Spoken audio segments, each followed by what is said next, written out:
अस्सलाम वालेकुम। क्या आप पाकिस्तान में प्लॉट, घर या अपार्टमेंट खरीदने का सोच रहे हैं, लेकिन एक खौफ हर वक्त दिल में मौजूद रहता है कि कहीं आपकी जमा पूंजी डूब ना जाए, कहीं तामीराती मंसूबा अधूरा ना रह जाए और या फिर आपकी दी हुई रकम किसी और कारोबार में ना लगा दी जाए।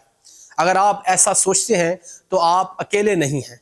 पाकिस्तान में माजी में हजारों लोग ऐसे मसाइल का शिकार हो चुके हैं।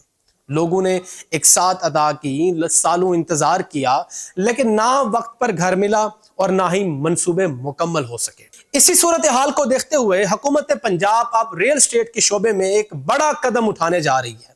एक ऐसा निजाम जिसका मकसद सिर्फ और सिर्फ खरीदारी के मफादात का तहफ्फुज़ करना है। अब यहाँ एक अहम लफ्ज सामने आता है, एस्क्रो अकाउंट। आखिर ये एस्क्रो अकाउंट होता क्या है?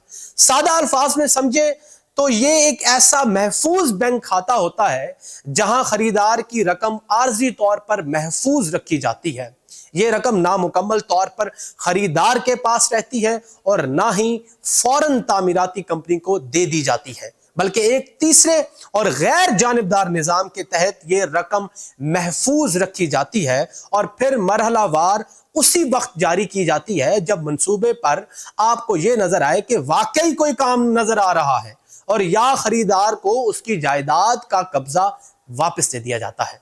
दुनिया के कई ममालिक में यह निज़ाम बरसों से इस्तेमाल हो रहा है। खास तौर पर दुबई, बरतानिया, कनाडा और खलीजी ममालिक में बड़े तामीराती मंसूबों के अंदर एस्क्रो अकाउंट्स को खरीदार के तहफ्फुज़ की बुनियाद समझा जाता है, क्योंकि वहां असूल यह है कि डेवलपर खरीदार की रकम को अपनी मर्जी से कहीं और इस्तेमाल नहीं कर सकता। उसे साबित करना पड़ता है कि मंसूबे पर वाकई काम हो रहा है। और अब पंजाब हुकूमत इसी तसव्वुर को मजीद मौसर अंदाज में नाफिज करने की तैयारी कर रही है और हुकूमत के फैसले के मुताबिक प्रॉपर्टी खरीदारों से हासिल की गई रकम एस्क्रो अकाउंट में जमा होगी और तामीराती कंपनी को वो रकम उसी सूरत में मिलेगी जब मंसूबे की पेशरफ्त या मंसूबे का वाज़े तौर पर एक डेवलपमेंट नजर आएगी और या खरीदार को उसकी जायदाद का कब्जा दिया जाएगा।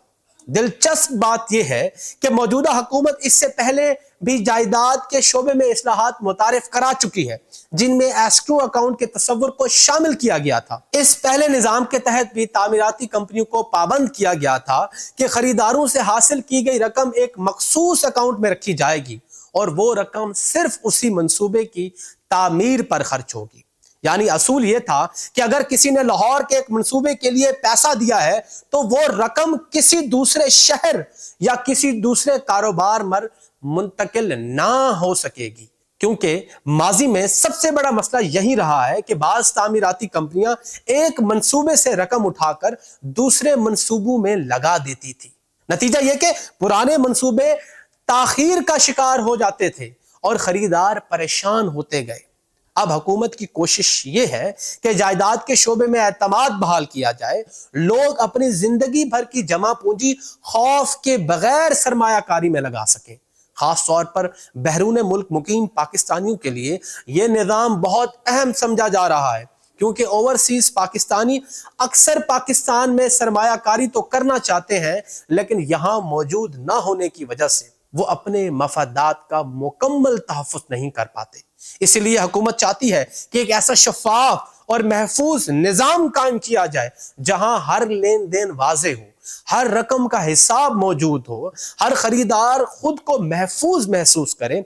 अगर ये निजाम सही अंदाज में नाफिज हो गया तो मुमकिन है कि पाकिस्तान के जायदाद के शोबे में एक नई तब्दीली आएगी, और एक ऐसी तब्दीली जिससे खरीदारों के लिए बहुत ज्यादा आसानियां मुमकिन हो सकती हैं। अगर आपको हमारी वीडियो पसंद आई है तो कमेंट बॉक्स में जरूर अपनी राय दीजिए, लाइक और शेयर जरूर कीजिएगा।